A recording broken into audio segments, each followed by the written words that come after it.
Hello everyone, welcome to my channel Abhi vision. आज हम सभी पॉलिटिकल साइंस से रिलेटेड कुछ मोस्ट इम्पॉर्टेंट क्वेश्चंस और कुछ एक्सपेक्टेड क्वेश्चंस को देखेंगे। अगर आप चैनल पर नए हैं तो चैनल को सब्सक्राइब कर लीजिए for all the daily political science video updates. और यदि आपको चैनल के टेलीग्राम ग्रुप से जुड़ना है तो लिंक डिस्क्रिप्शन बॉक्स में दी हुई है, या फिर आप टेलीग्राम ऐप पर जाकर अभी विजन को सर्च करके तथा हमारे चैनल के टेलीग्राम ग्रुप को सब्सक्राइब करके जुड़ सकते हैं। वहां आपको पॉलिटिकल साइंस से रिलेटेड पीडीएफ एवं इम्पोर्टेंट नोट्स अवेलेबल होंगे।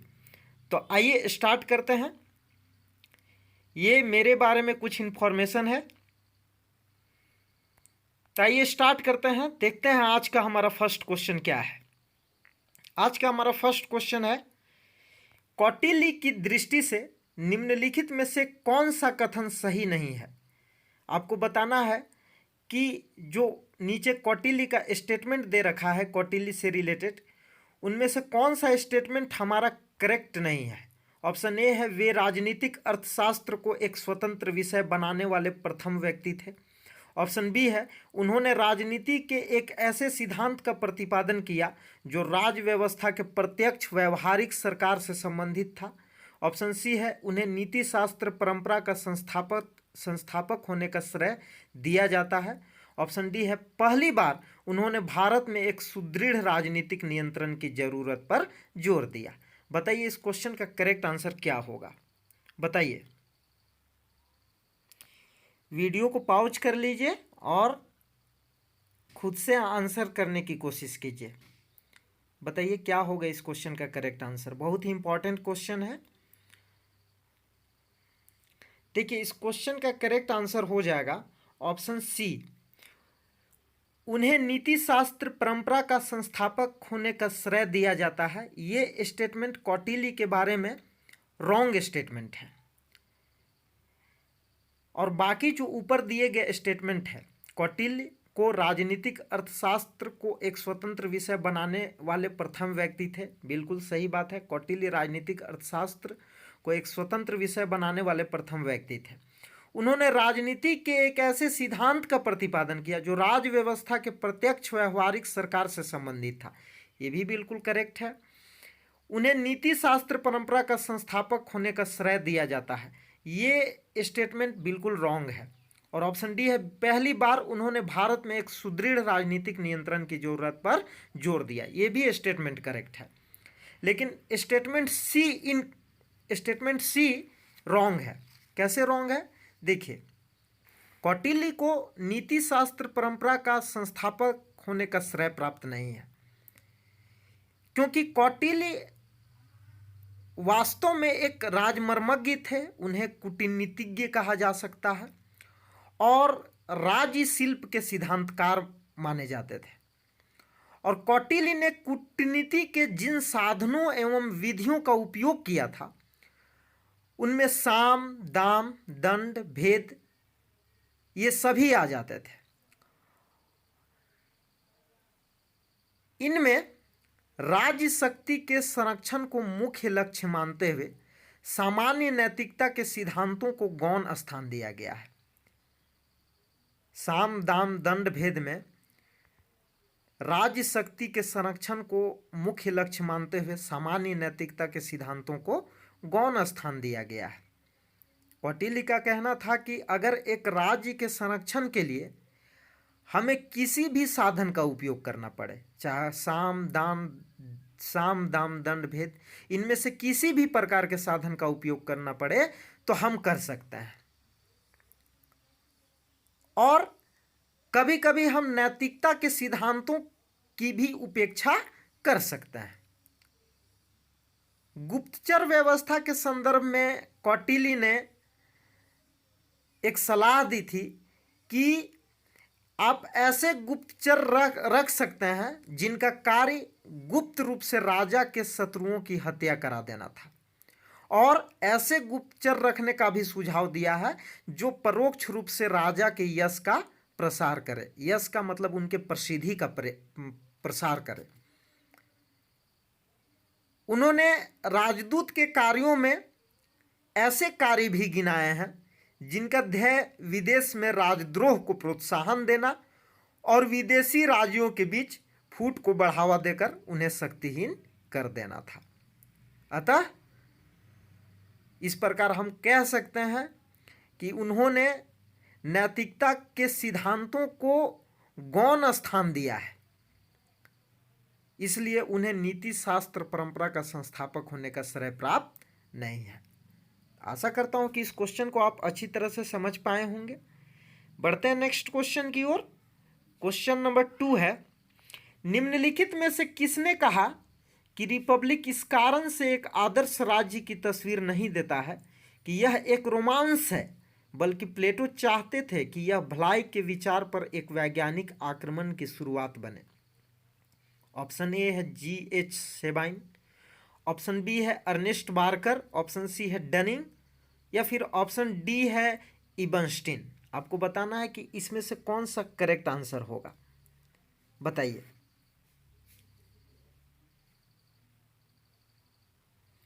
इस क्वेश्चन का करेक्ट आंसर हो जाएगा डनिंग।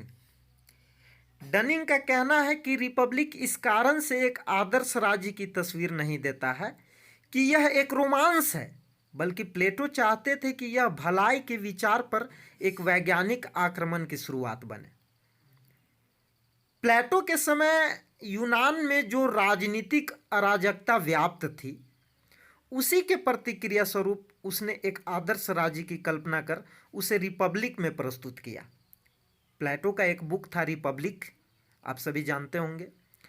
और प्लेटो का आदर्श राज्य सभी आने वाले समय और सभी स्थानों के लिए एक आदर्श का प्रस्तुतिकरण है। और उन्होंने आदर्श राज्य की कल्पना करते समय उसकी व्यावहारिकता की उपेक्षा की है। यद्यपि आप देखिएगा तो प्लेटो के विचारों में व्यावहारिकता की कमी है, लेकिन हमें उस पृष्ठभूमि को भी नहीं भूलना चाहिए जिसने उसके मस्तिष्क में आदर्श राज्य की कल्पना जागृत की।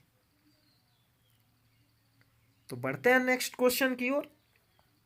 क्वेश्चन नंबर 3 है हमारा, निम्नलिखित में से किसने कहा कि काल के क्रम में राज्य परिवार या व्यक्ति के बाद आता है, लेकिन प्रकृति के क्रम में उनसे पहले आता है? ऑप्शन ए है सेफालस, ऑप्शन बी है एरिस्टोटल, ऑप्शन सी है थ्रेसिमेकस, ऑप्शन डी है लेकोफोन।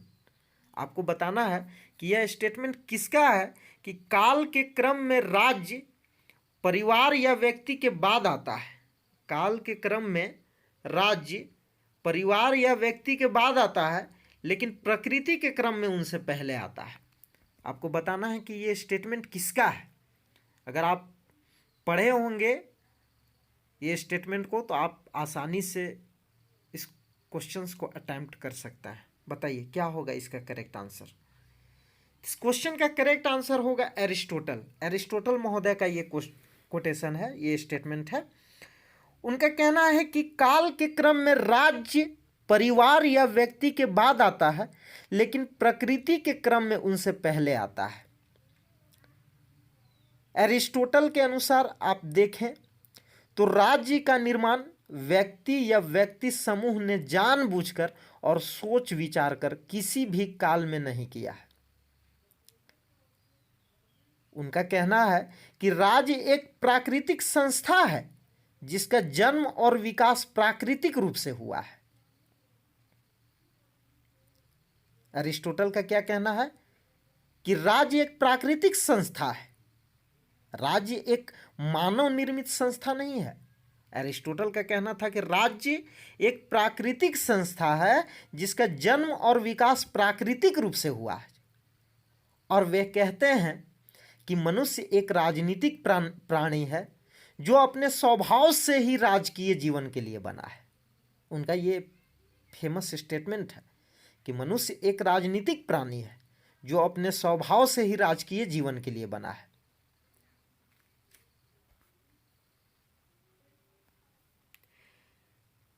अरस्तु के अनुसार यदि देखा जाए तो राज्य प्रकृति की उपज है और व्यक्ति स्वभाव से ही राजनीतिक प्राणी है। उनका कहना था कि जो व्यक्ति अपनी प्रकृति से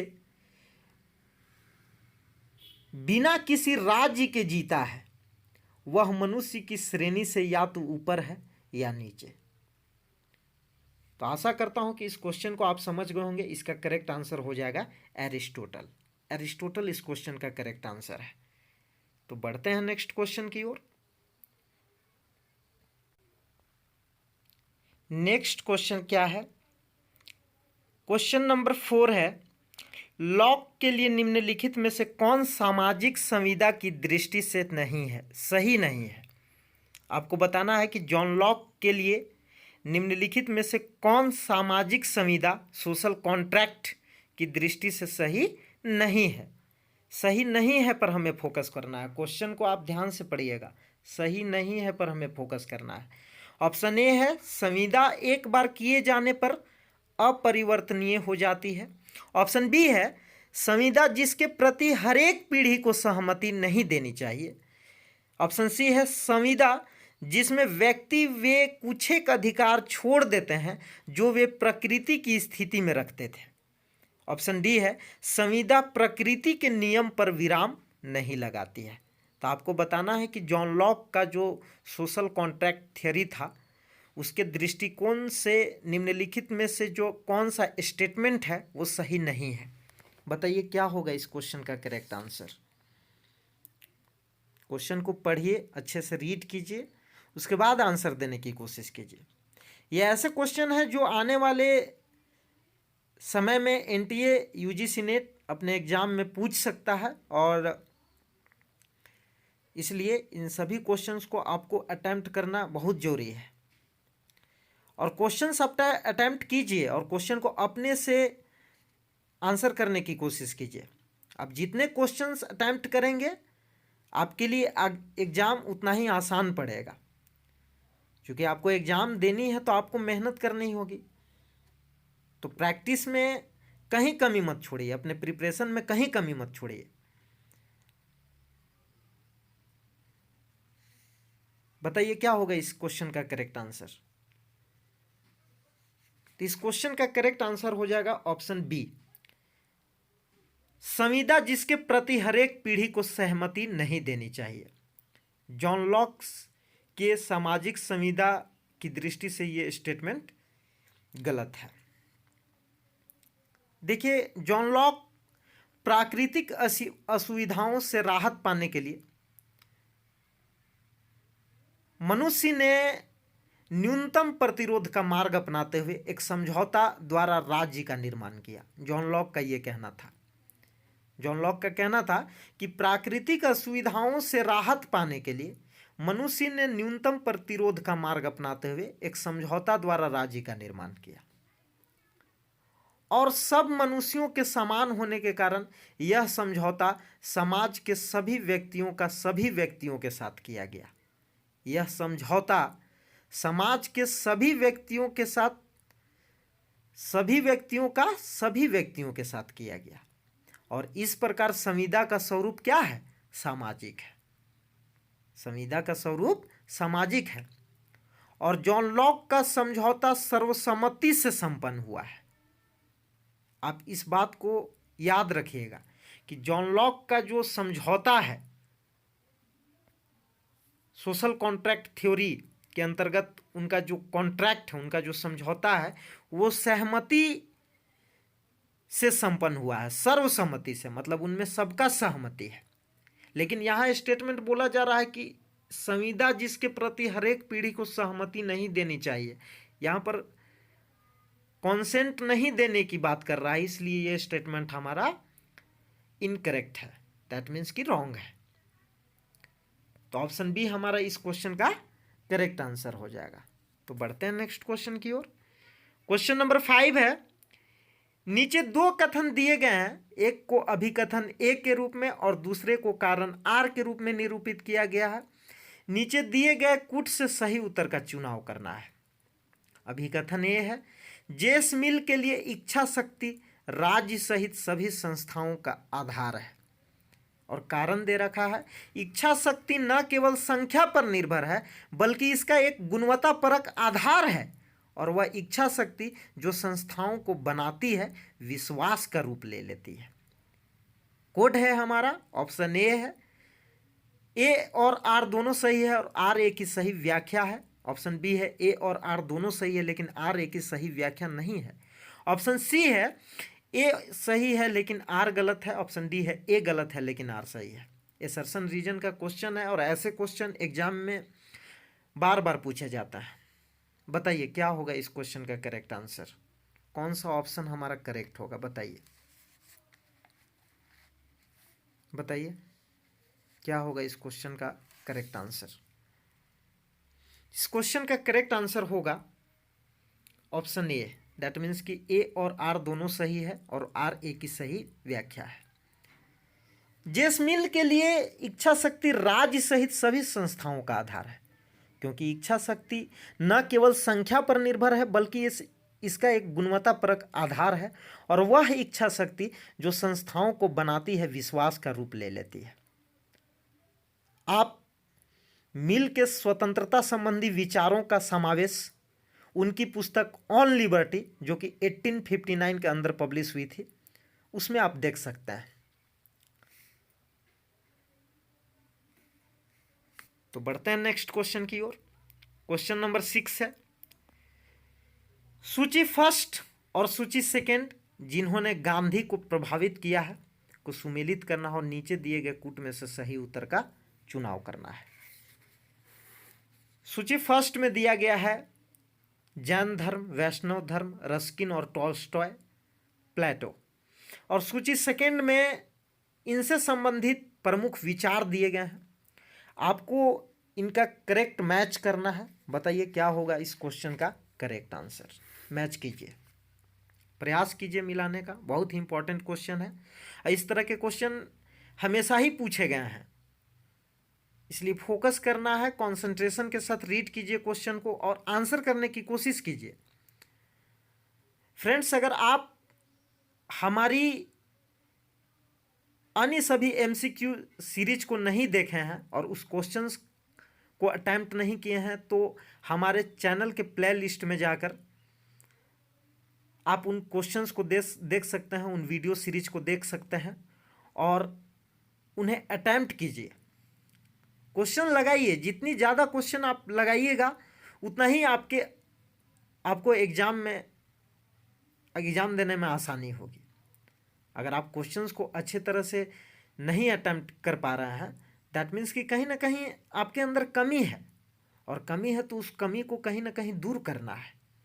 आप अगर अभी मेहनत करते हैं तो बाद में उतना परेशानी नहीं होगा, लेकिन अभी अगर आप मेहनत नहीं करते हैं तो बाद में आपकी रिस्पॉन्सिबिलिटी और बढ़ जाएगी और आप कुछ नहीं कर सकेंगे। तो इसलिए मेहनत जो करना है वो अभी करना है। बताइए क्या होगा इस क्वेश्चन का करेक्ट आंसर।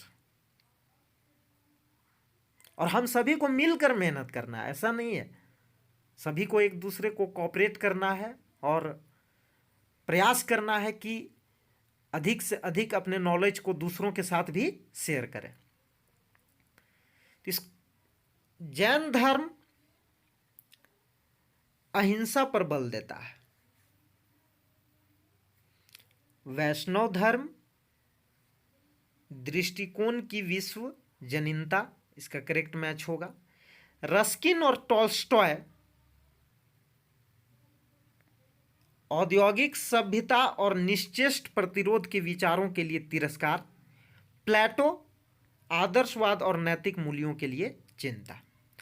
आप ऑप्शन डी देखिए, अगर मान लिया जाए कि आपको कुछ नहीं आ रहा है तो ऑप्शन डी देखिए, प्लेटो डी का 3 होगा, क्योंकि प्लेटो आदर्शवाद से जुड़े हुए हैं और हमेशा नैतिकता की वो बातें करते थे। तो डी का ऑप्शन यहाँ पे 3 होगा।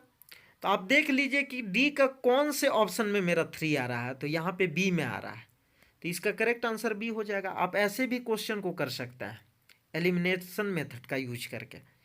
आप देखिए डी में सिर्फ एक ही ऐसा ऑप्शन है जिसमें 3 दिया हुआ है, तो आप ऑप्शन बी को करेक्ट कर सकते हैं। इस तरह से आप क्वेश्चन को सॉल्व कर सकते हैं। अगर आपको पूरा सबका विचार अगर आपको नहीं भी पता हो तो आप इस तरह से क्वेश्चन को अटेम्प्ट कर सकते हैं और आसानी से बनाकर आ सकते हैं।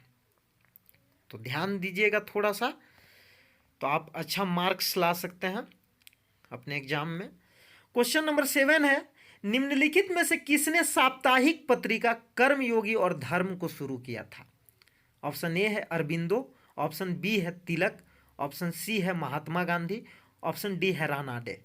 आपको बताना है कि इनमें से साप्ताहिक पत्रिका कर्मयोगी और धर्म को शुरू करने वाले कौन से व्यक्ति थे?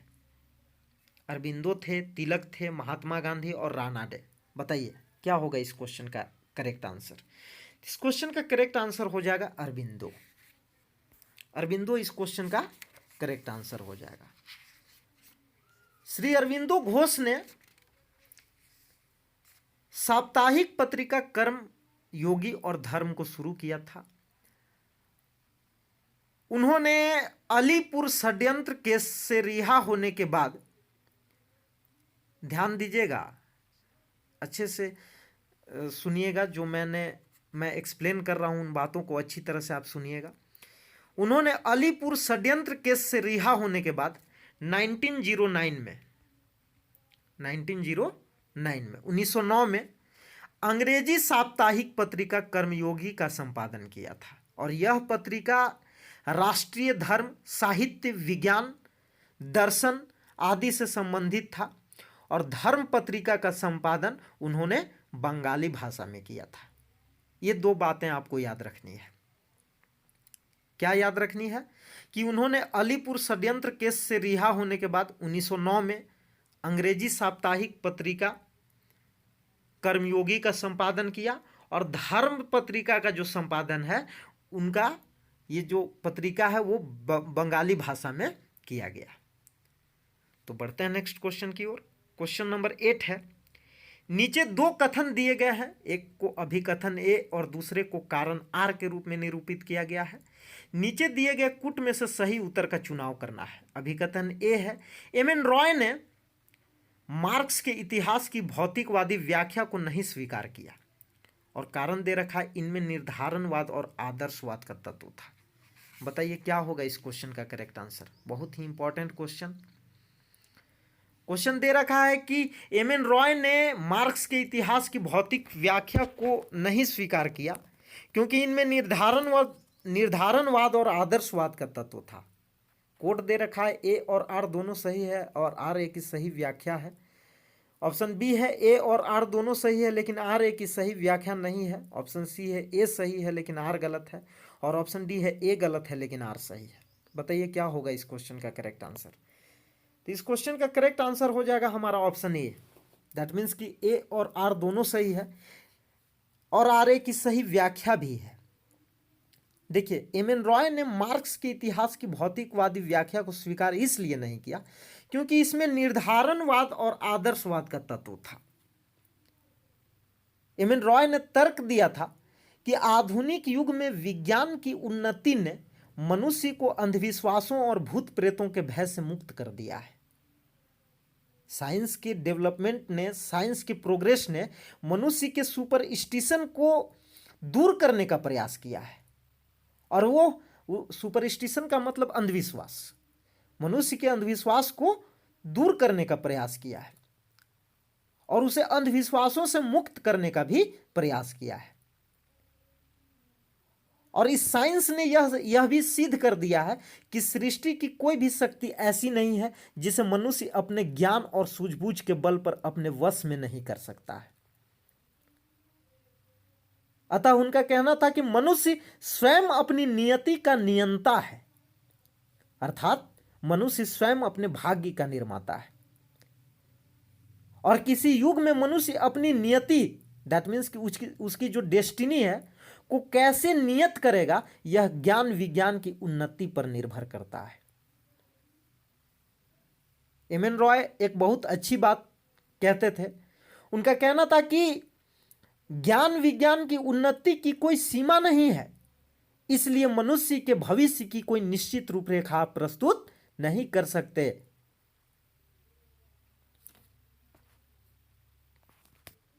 तो बढ़ते हैं नेक्स्ट क्वेश्चन की ओर। आशा करता हूं कि इस क्वेश्चन को आप अच्छी तरह से समझ पाए होंगे। उन्होंने कहा था कि मार्क्स के इतिहास के भौतिकवादी व्याख्या को इसलिए उन्होंने स्वीकार नहीं किया क्योंकि इसमें निर्धारणवाद था, आदर्शवाद था।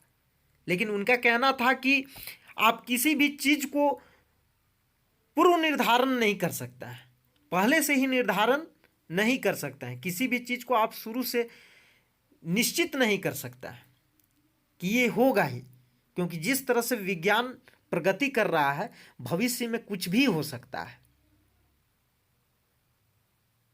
ज्ञान विज्ञान की उन्नति की कोई सीमा नहीं है, इसलिए मनुष्य के भविष्य की भी कोई निश्चित रूपरेखा प्रस्तुत नहीं की जा सकती। एम एन रॉय का ऐसा कहना था। तो इस क्वेश्चन का करेक्ट आंसर हो जाएगा ए और आर दोनों सही है और आर ए की सही व्याख्या है। तो बढ़ते हैं नेक्स्ट क्वेश्चन की ओर। क्वेश्चन नंबर 9 है, राज्य पुनर्गठन आयोग की रिपोर्ट के संदर्भ में निम्नलिखित में से किसने कहा कि मेमनों से ऊन कतर लिए गए हैं और वे सर्दी की तीव्रता महसूस कर रहे हैं? ऑप्शन ए है Jawaharlal Nehru, B R Ambedkar, B N Rao या फिर के टी शाह। बताइए इस क्वेश्चन का करेक्ट आंसर क्या होगा? किसने ये बात कही है राज्य पुनर्गठन आयोग के संदर्भ में? तो देखिए बी आर अम्बेडकर जी का ये स्टेटमेंट है। राज्य पुनर्गठन आयोग के रिपोर्ट के संदर्भ में डॉक्टर बी आर अम्बेडकर ने कहा था कि मेमनों से ऊन कतर लिए गए हैं और वे सर्दी की तीव्रता महसूस कर रहे हैं। देखिए भारत सरकार ने दिसंबर 1953 में, दिसंबर 1953 में, याद रखिएगा, फजल अली की अध्यक्षता में एक 3 सदस्यीय राज्य पुनर्गठन आयोग का गठन किया था, जिसके अन्य 2 सदस्य थे के एम पणिकर और एच एन कुंजरू। और इसने अपनी रिपोर्ट 1955 में पेश की थी और इस बात को व्यापक रूप से स्वीकार किया गया था इस रिपोर्ट में कि राज्यों के पुनर्गठन में भाषा को मुख्य आधार बनाया जाना चाहिए। राज्यों के पुनर्गठन में भाषा को मुख्य आधार बनाया जाना चाहिए। लेकिन इसने एक राज्य एक भाषा के सिद्धांत को अस्वीकार कर दिया था। इसका मत था कि किसी भी राजनीतिक इकाई के पुनर्निर्धारण में भारत की एकता को प्रमुखता दी जानी चाहिए।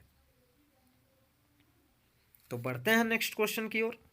क्वेश्चन नंबर 10 क्या कहता है, निम्नलिखित में से कौन सा कथन सही नहीं है? यह क्वेश्चन भी वेरी वेरी इंपॉर्टेंट क्वेश्चन है। ऑप्शन ए है पारंपरिक राजनीतिक सिद्धांत अनुशासन मूलक और मानकीय है। ऑप्शन बी है व्यवहारवादी राजनीतिक सिद्धांत एकरूपताओं और नियमितताओं से जुड़ा हुआ है। ऑप्शन सी है उत्तर व्यवहारवादी राजनीतिक सिद्धांत कार्रवाई और संगतता से जुड़ा हुआ है।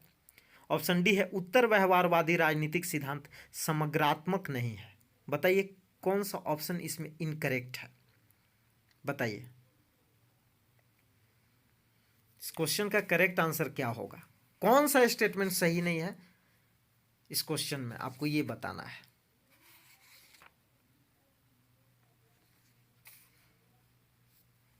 बताइए।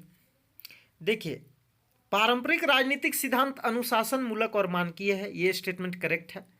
व्यवहारवादी राजनीतिक सिद्धांत एकरूपताओं और नियमितताओं से जुड़ा हुआ है, रेगुलरिटीज, ये भी स्टेटमेंट करेक्ट है।